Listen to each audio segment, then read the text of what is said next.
Bonsoir à tous, bienvenue sur le plateau de Ce soir ou jamais. Alors imaginez un garçon de 17 ans, il est hollandais, il est accusé d'avoir volé des meubles virtuels dans un appartement virtuel sur un monde virtuel. Sauf que c'est la police bien réelle qui a débarqué chez lui, ça s'est passé en Hollande aujourd'hui. Vers 20h hier soir, la tension est déjà extrêmement vive à Villiers-le-Bel. On est au bord de l'émeute. 3 heures plus tôt, à cet endroit, a eu lieu l'incident qui a tout déclenché. 2 jeunes, âgés de 15 et 16 ans, qui roulaient sans casque sur cette mini motocross, ont été tués sur le coup dans une collision avec une voiture de police. Nicolas Sarkozy inaugure un nouveau concept, la diplomatie familiale. Au président chinois en pleine cérémonie officielle, il présente sa mère, André, puis son fils, Pierre. Très heureuse de vous voir.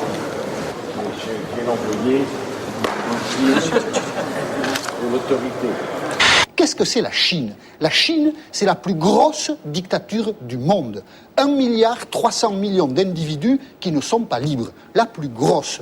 Pourquoi donc la secrétaire d'État qui défend les droits de l'homme n'est pas en Chine dans la délégation française? Elle aurait pu y être, non pas pour faire de la provocation, mais simplement y être pour manifester ce souci. Elle aurait pu être discrète dans la délégation, mais y être, ça aurait eu un sens. Pourquoi n'y est-elle pas ? Le marché chinois, c'est 1,3 milliard de consommateurs potentiels. Donc c'est bien ici qu'il faut gagner les parts de marché. C'est bien sur ces marchés dits émergents qu'on a une chance pour la croissance française. Déchaînement de violence tous azimuts, les journalistes eux aussi sont agressés. 2 caméras ont été volées hier et 2 reporters frappés au visage. Mais la cible prioritaire reste l'uniforme bleu. Une haine totale envers la police. Les jeunes sont bien organisés avec des éclaireurs qui signalent les mouvements des policiers. Ils disposent aussi de walkie-talkies branchés sur les fréquences de la police.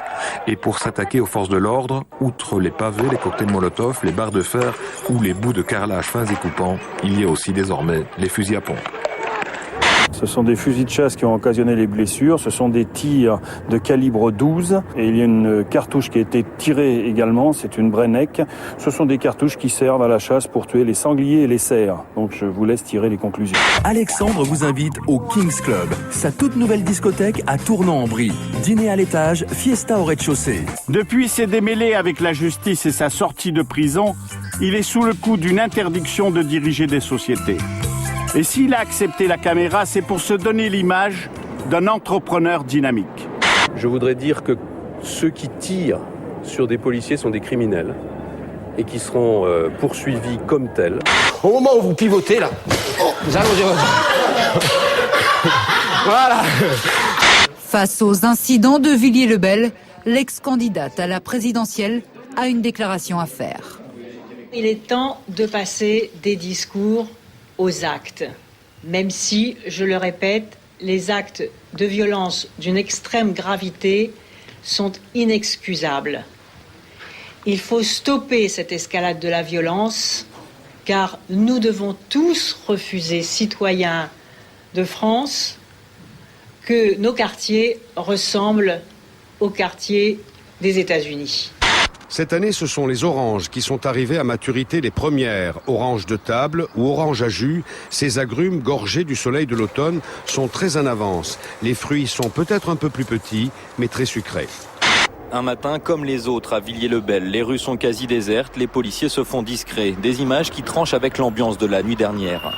Il y avait des policiers et des journalistes partout ici. On se croyait à Chicago. Toute la soirée, cet hélicoptère de la police a survolé la commune et ses alentours. Un puissant projecteur éclaire les zones les plus sombres. Au sol, le dispositif policier est impressionnant. Le gouvernement n'a pas lésiné sur les moyens. Des hommes du raid ont même été mobilisés. Leur objectif, neutraliser d'éventuels tireurs.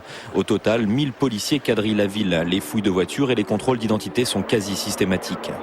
Là, c'est pas bien, c'est pas du tout bien même. Là, pour les gens qui nous regardent à la télé, c'est pas bien du tout. Là, ils nous prennent pour n'importe pour des voyous, là. C'est pas bon. Une image qui va peut-être faire rêver ceux qui aiment ça. Elle nous vient d'Italie où on a trouvé une énorme truffe blanche dans la région de Pise en Toscane. Elle pèse 1,5 kg. Regardez-la. Eh bien, je sais pas du tout. Et je vais demander un C. Vous l'avez, Annie ? Bah, je vais essayer un ramuslu peut-être. Oh non, C'est la fin de l'année lunaire en Thaïlande. Et à la fin de chaque année, à la pleine lune, on met le feu à une lanterne qu'on expédie au ciel. Ce sont tous les soucis, les ennuis de l'année passée qui s'envolent et dont on se débarrasse ainsi. Des milliers de soucis qui, tous réunis, ressemblent à ça.